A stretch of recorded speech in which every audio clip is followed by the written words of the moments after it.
Hey everyone, it's Naomi. I just wanted to pop in here and say thank you for following. I know it's been a long time since we posted. We've just been busy with finishing our home and having our baby last year.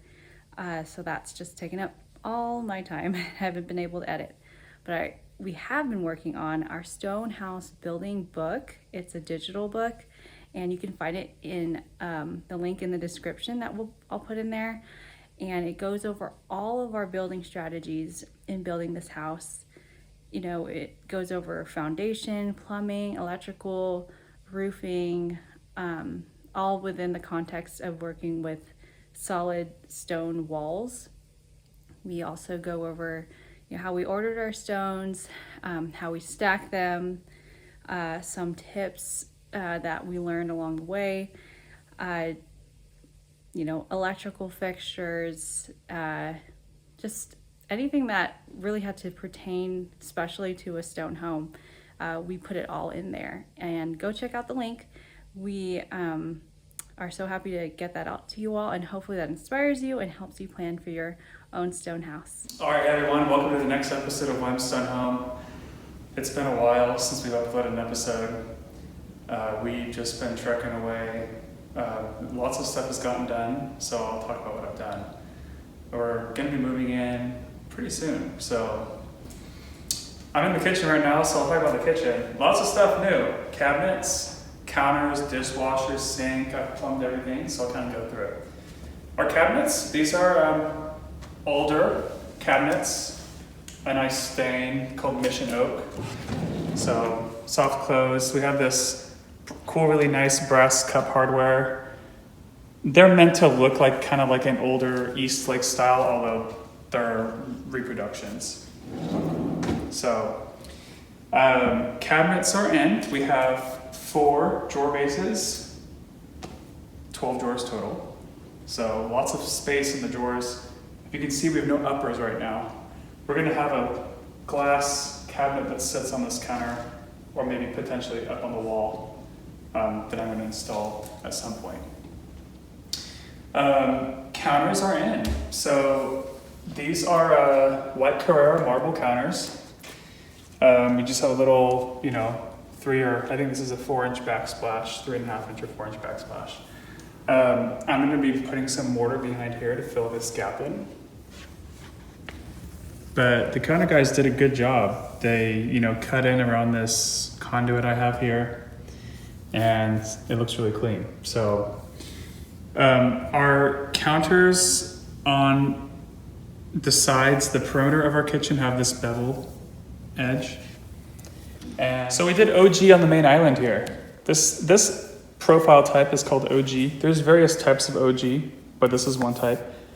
We really like this OG edge. It's a classic look. We would have done OG on all of our counters, but this is about $20 per linear foot to put this profile on, and things just sort of add up. So you gotta cut somewhere.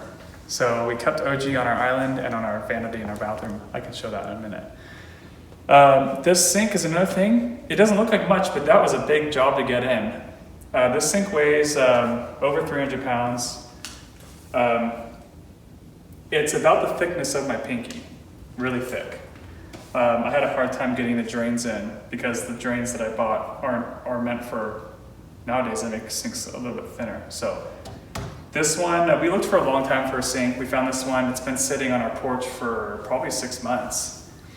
Anyway, it looks really nice. It has 2 Kingston brass fixtures. I take the aerators off.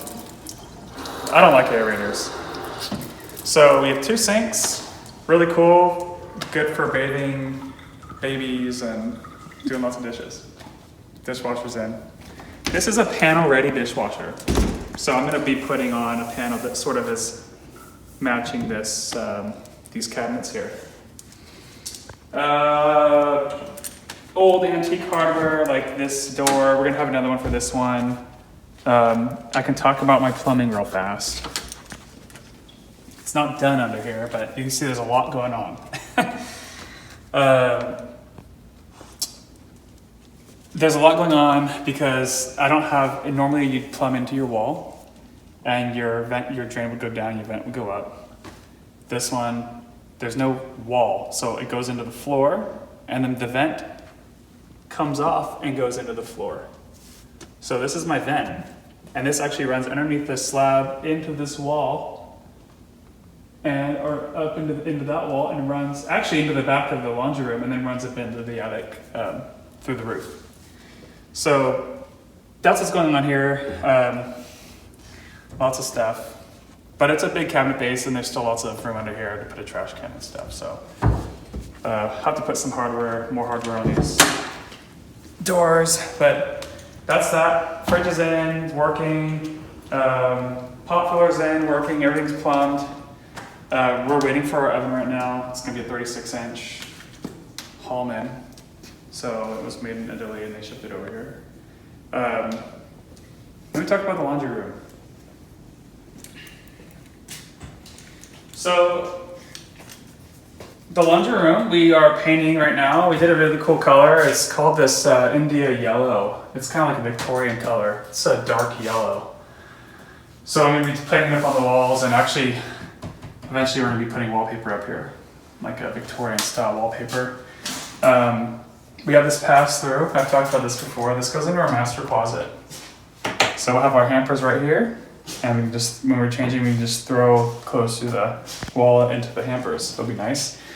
This is my vent for the dryer. I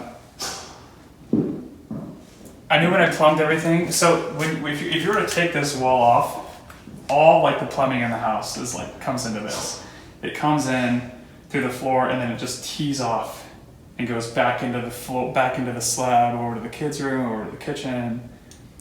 So there's a lot of stuff going on this wall, and I didn't have any room for this vent. And normally, if you have a dryer, you could just vent it out the side of your house, like right through the wall.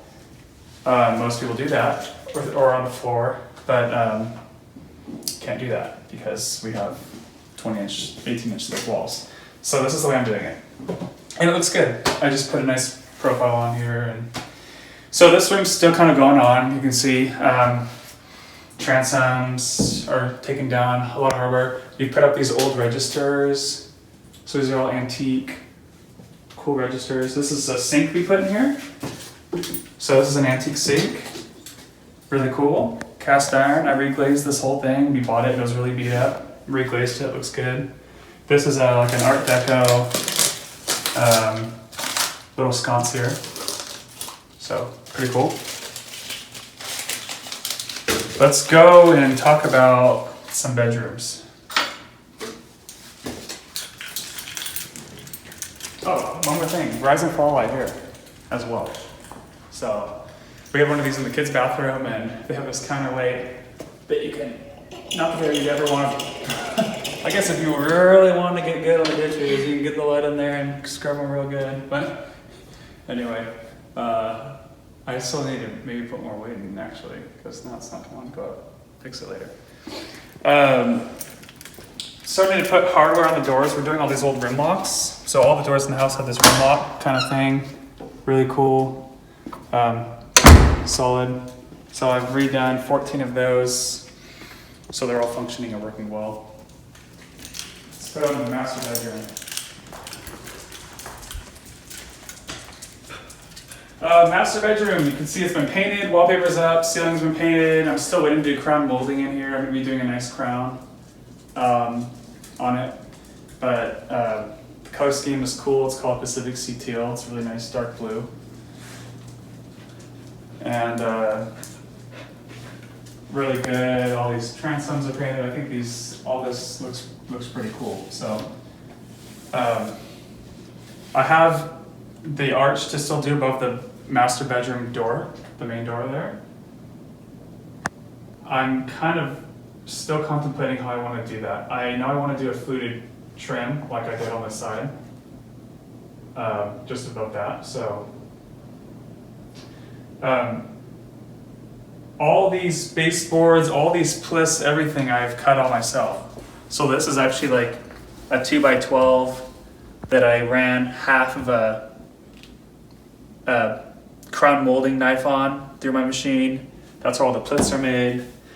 baseboard. So everything's been made by me. So my molding machine can cut curved molding like that, but I've never done it. So I'm kind of still waiting to do that. This is the master bathroom. Different color. This is a color called Pacific Sea Teal. No, and Cherry Blue, sorry. Eventually we'll be doing some wallpaper up here. We're gonna continue this mural. This mural continues on from the master bedroom, continues on to this room. It's gonna turn this corner and go all the way over to the shower. Master sinks, this is all plumbed, but the drain is not in yet. So I still need to put the drains in, but everything else is, all the water's turned on and everything. This is a cool old buffet that we bought, an antique. I still need to put some hardware on it. I took the hardware off, I didn't like the hardware it came with. So I put some brass poles on here. And then we got this marble cut profiled to the wood underneath. This is the profile of the counter. Underneath we just got it basically about an inch out. So,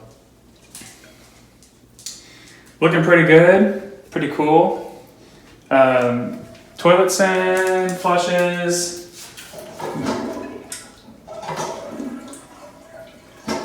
Is it not? Why is it not flushing? Oh, did we? Oh, I turned the water off. Oh, yeah, the water's off. Yeah. Wait, why is it not flushing though? Yeah, the water's off. But another cool thing, you can see like little touches like this around the house. It's like an old Victorian toilet knob we found somewhere. So I think it's a toilet knob. It certainly works good as a toilet knob. This is our shower. Glass is in. It's a 3/8 tempered, just standard. We don't have a door. I've talked about this before. Can't have a door here because this window kind of runs into the shower. I've said this before, but when we were stuck in the house, I had the option to move this window, and I didn't want it because I didn't want to break the symmetry of the house. So I knew when I was putting this pan in, when we were insetting it, I could see how much the window was coming into the shower, and I just left it and said, we just won't have a door. Because if I move this window over, the symmetry of the outside is broken, and I didn't want that. So, I can't remember for the last video, I don't think I had this tiled. So this whole thing's been tiled. Pebbles, I did the floor. I had a friend who is a really good tiler help me with this, put these big slabs in here. We put, the ceiling is a white Carrera beveled marble. This is like a honed limestone, or maybe it's a travertine for this ledge. I've also talked about this before, but when we were stacking the walls, I had a few stones that were thinner than the others, and we put one of those here. And what that does is it creates a natural ledge in the wall, and that's what became our shower ledge. So a nice big long shower ledge. We're gonna have a shower fixture that I'm gonna be making that comes up and comes over, and we're gonna have 2 shower heads here that you can, with a valve that you can turn on and off the second shower head. In case 2 people want to shower together. Let's see, anything else? Master closet isn't done. It's been just sitting there still, so I haven't done anything there. Another big thing.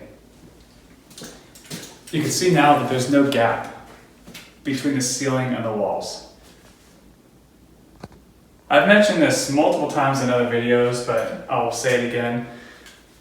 The reason why we had a gap that was 1.5 inches roughly between the top of the stone and the ceiling, because when we put the top plate on the stone, it was a 2x6, which is 1.5 inches thick. And all the joists sat on there. So basically when we framed that, we put the ceilings on, they were sitting about 1.5 inches above where the stone was. So I went through and just backfilled that whole gap with mortar around the whole house. And it looks really clean. These beams need to be cleaned up, they're kind of dusty, have some sheetrock dust on them, that sort of thing, but limestone dust, but I think it'll turn out really good. I still need to put some trim around our master shower here.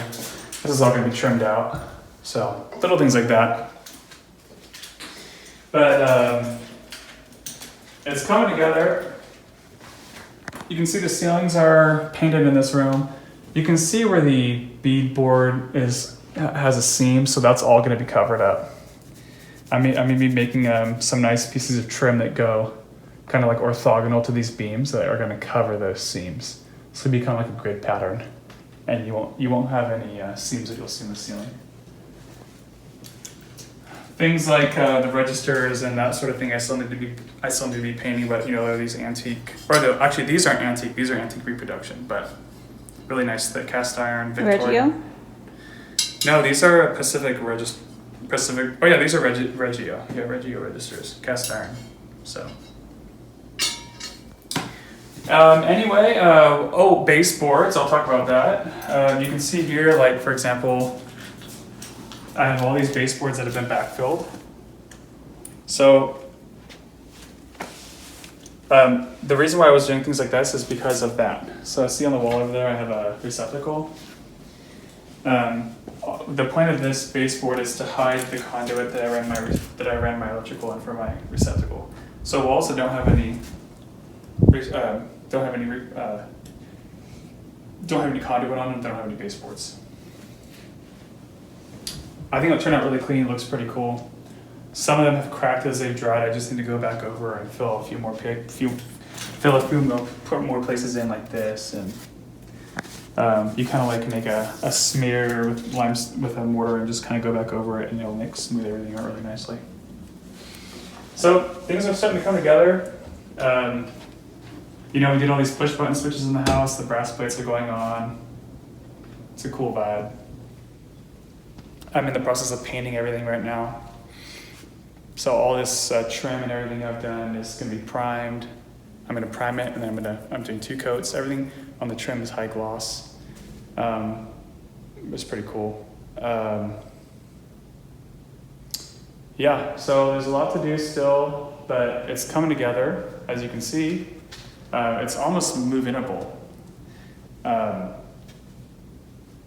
So I think I'm just going to be working on doors, staining some doors, painting, that sort of thing, getting it in to be getting it ready to be move-inable, and then I'll continue on things like framing out the windows and that sort of thing. So anyway, no videos of me working on this episode. It's all just me talking.